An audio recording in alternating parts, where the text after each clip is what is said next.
আসসালামু আলাইকুম, কেমন আছেন সবাই? তো অনেক দিন রোদে শুকিয়ে মাটিটা প্রস্তুত হয়ে গেছে। তো পারফেক্ট হয়েছে কিনা জানি না, বলবেন যদি বুঝে থাকেন। তো শুকানোর পরে এখন যেন বাতাস না ঢুকে এরকম একটা পলিথিনে ভরে নিচ্ছি মাটিটাকে। তো 2 বস্তা মাটি হয়েছে, অনেক সুন্দর লাগতেছে মাটিটি। কেরম হয়েছে জানাবেন।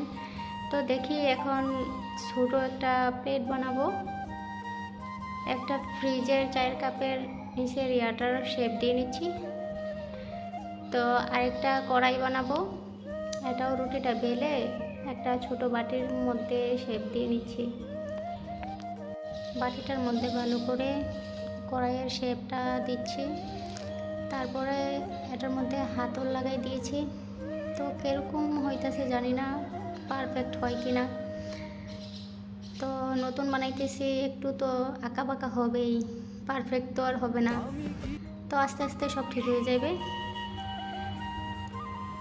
তারপরে এটাকে একটু ফিনিশিং দিয়ে একটু শুকানোর পরে উঠাই নিছি।